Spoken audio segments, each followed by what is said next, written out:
Hi guys, today I bring you another kind of an alternative respawn, and this is Lost Souls in Port Hope. This is Flimsies and Mean Lost Souls with a couple of freakish Lost Souls, and this video is for 550 plus EK at a minimum.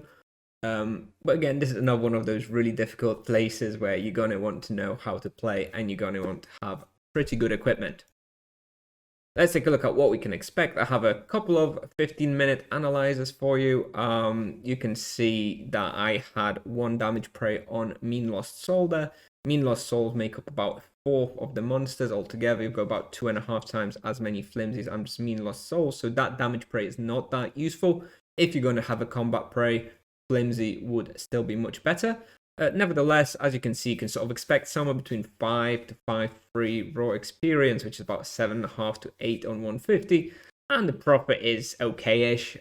You're not going to lose here, but you're probably not going to profit a lot either. It's somewhere between 5 to 600k per hour. The difficulty I give this place is 9 out of 10. It's pretty damn high, I have to say. It's a rough place.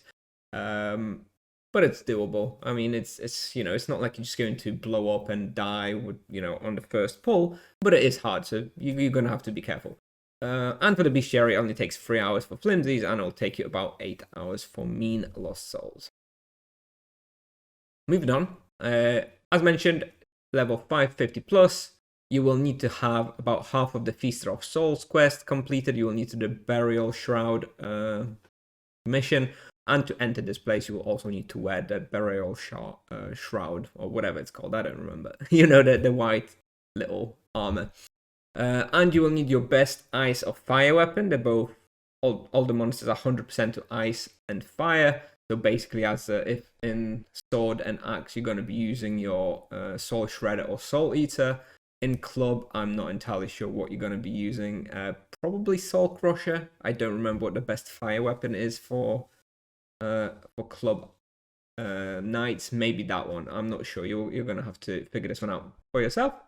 And I believe this place can be effectively hunted by all vocations, so I think it's a little bit better for sorcerers than druids in general. A duo is also pretty viable here. I hunted here as EK-ED duo at some point, and it was pretty good.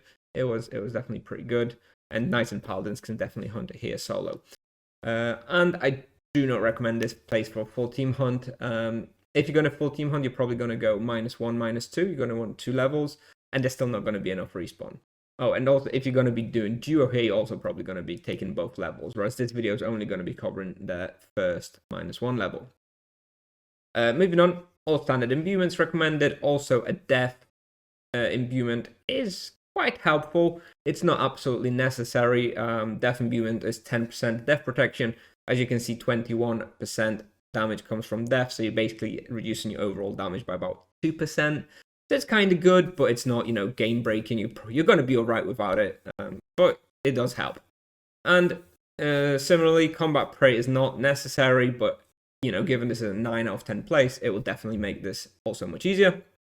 With regards to damage, prioritize physical followed by life drain and death protection. You should be using the Bone Fiddle, obviously. I might be using the Dark Sun Mirror because I think I didn't have the Bone Fiddle on me at the time of recording, but you definitely want to be using the Bone Fiddle. Moving on, quite a lot of Supremes drained in 15 minutes, so about 400 per hour, which is quite a lot. Like I said, difficult place. About 2.4k strong manners. With regards to charms, you can switch those around, but Divine Wrath on Mean Lost Soul, Low Blow on Flimsy, or the other way around, both are going to be fine. I haven't done the super maths on which one is, you know, just better. But they both those setups are going to work pretty well. Wheel, Exile Mask cooldown reduction. You're going to be hitting, you know, 10, 11 monsters quite often. And the character you will see in the video is 580 EK, 129 axe skill with loyalty, and I have damage prey on Mean Lost Soul. Before I show you my route, quick shout out to all my YouTube members as Jedel, Krucha, Pashigu, Paput, Laskis, Javi, Exile, and Defect Musgo. Thank you very much, guys. Now, this is the route. I've already kind of drawn it out. The circles, the yellow circles are basically where you're going to be doing the pulls. So I'm just going to go over it real quick again. So here you enter. You're probably going to, you know, sort of go around here and get your first big pull. You're going to go south. You're going to do a pull somewhere around here. You're going to go southwest, do a pull probably somewhere around here. Then you're going to go here, pull loads of monsters, and do a big pull here. And this one is a note here. this is a big pull. You might end up having like 15 or 16 flimsies sometimes. This, in my opinion, is probably the most dangerous pull when you first enter the spawn. Like, I mean, I was very close to dying here once, so watch out for that one. I think it becomes a little bit easier in subsequent laps because it doesn't quite fully respawn, so it should be okay. At the start, first time you go in there, be careful. You'll then go north and go through the whatever funny little teleport that you have. Come out on this side, so pull everything. Probably kill off the stuff somewhere around here. Keep going here, pulling all the monsters. Probably finish them off somewhere around here. You'll then go north into this little sort of room and kill all the monsters here. At that point, you'll sort of backtrack, go south, go west, kill, do a pull somewhere around there. Then keep going east while pulling all the monsters. Finish off all the monsters here before you go to this final big room. And then you go into this room. And this is the second dangerous pull of the of this spawn. This is the only place where you have freakish lost souls, and they are very strong. Do be careful. I advise against full boxing in this room. I suggest kiting back. As you're killing them, 5-6 monsters, kiting back, so you end up killing them maybe a little bit further north. If you get boxed by 3 freakish lost souls in addition to 3 or 4 mean lost souls, it's gonna be rough. It's gonna be rough. So yeah, be careful there. Anyway, once you do that, you sort of sprint back to the teleport in the middle. You come out on this side, and then you basically just kind of do a huge pull. Make sure to attack all the monsters as you're pulling and kiting, and sort of come back to the entrance and finish off the big pull somewhere around here.